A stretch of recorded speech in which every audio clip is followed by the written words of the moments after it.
เ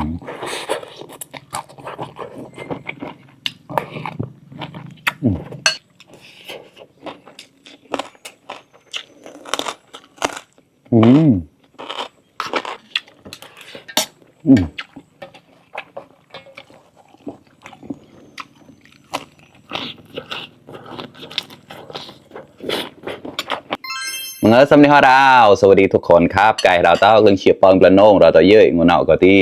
แกะกวายไอ้แล้วแกะกวายนะปล่อยไม่โดนเลยหอมก็ไอ้เลยหอมก็นะเนี่ยแกะกวายจะที่แกะแบงเราตัวเฉยๆก็ได้แกะแบงจุดละซ้ำก็ไม่บ้าตรงเล็กมวยถึงไม่บ้าเรียกนะตอนที่อันไหนขนาดนะเราแกะในเมืองใหญ่ๆก็เชียร์กันนับวันนี้มากินข้าวเหมือนเดิมนะครับวันนี้ก็ได้จาระเม็ดครับจาระเม็ดขาวนะครับแกงแบบมอนนะครับมาปังดองอีกแล้วครับแซ่บๆนะแล้วก็มีแกงหน่อไม้ครับหน่อไม้สดครับใส่ถั่วเหลืองด้วยนะครับแล้วก็มีใบมะรุมนะครับมากินข้าวกันเลยครับเพื่อนๆเพิ่งชิปบอลกับหมูจอราตะไก่หลังแกลนาตีปูชีฮารอกแกลนนะ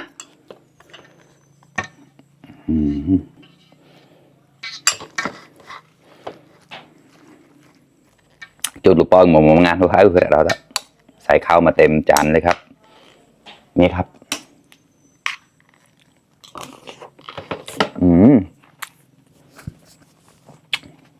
โอเคแบบแบงกลับสิแบงกลับ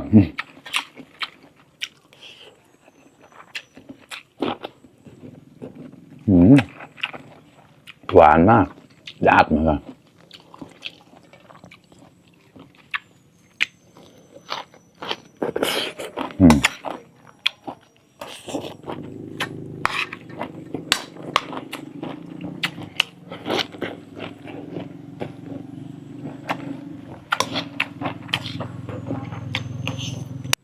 กล้ารักละ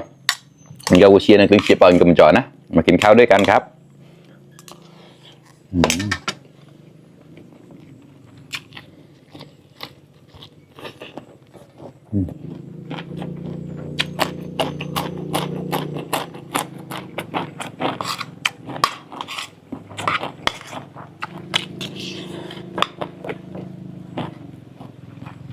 แปะตาของสดติดใจกับสดแปะก็แหละ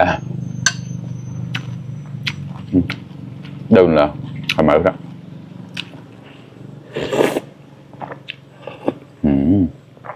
หวานมากใช่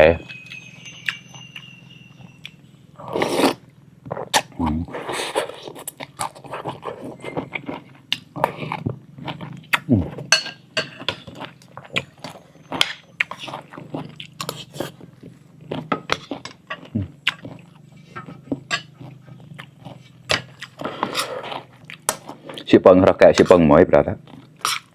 น้ำพริกปลาต้มเนี่ยข้าวได้เยอะมากเลยนะครับอร่อย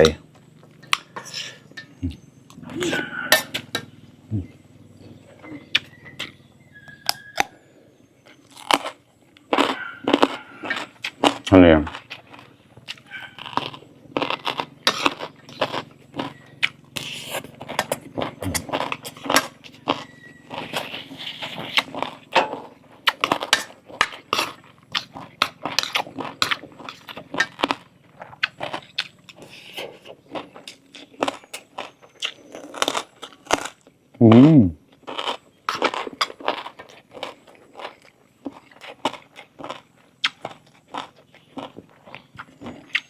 อร่อยมากครับ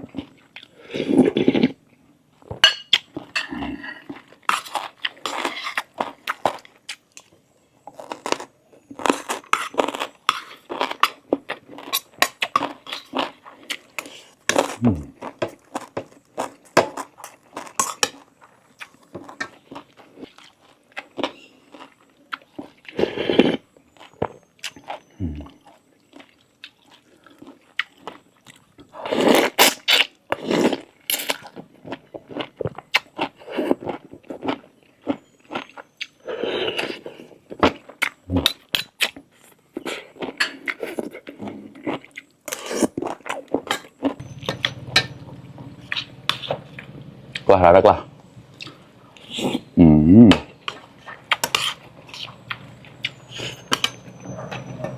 เรา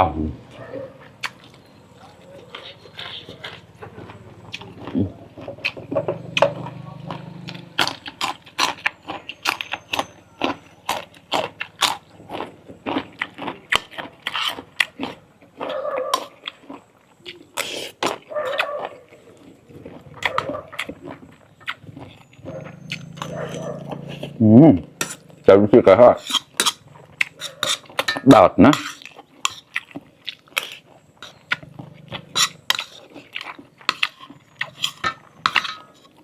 ไม่ต้องทิ้งเลยครับกินได้ทั้งก้างครับ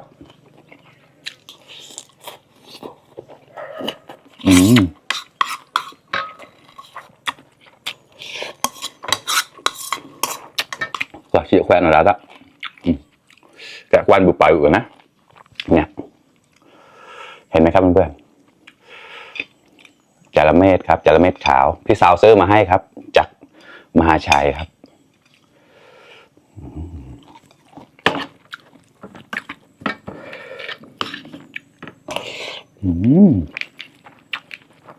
อร่อยมาก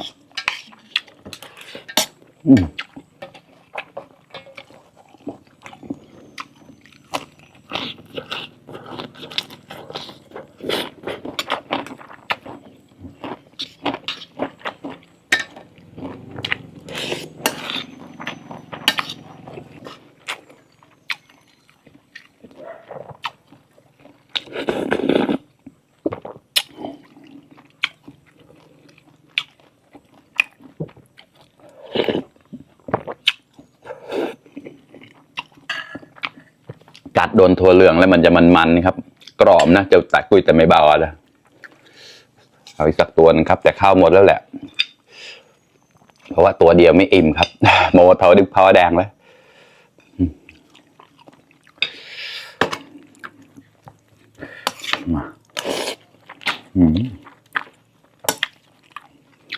นี่ครับมาปางด้วยปลายมาใต้เพียก็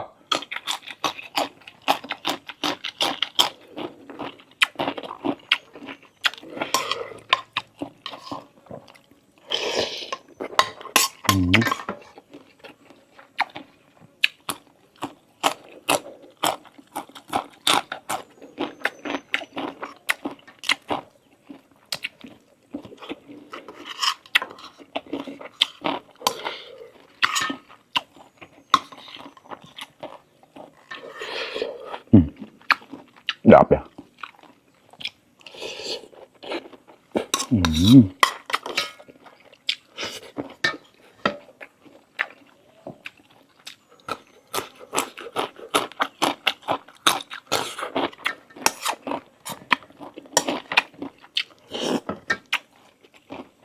ราวแล้วส่วนตอนปอนอ่อนน้ำ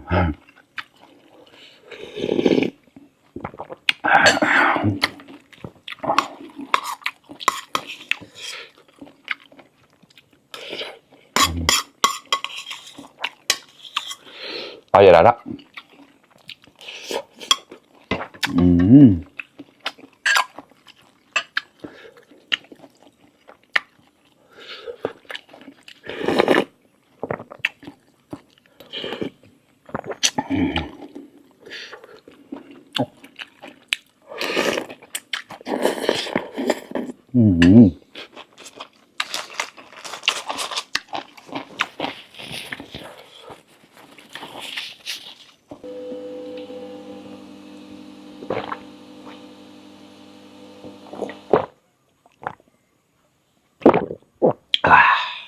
โอเคครับเพื่อนๆอิ่มไปอีก1 มื้อแล้วครับอร่อยมากๆครับกับข้าวบ้านๆก็แบบนี้แหละครับเชี่ยคอมกับเราแต่เย่แขวกับกวนปล่อยไม่โดดนะหรือว่าหอมประมงที่ไอเชี่ยเลย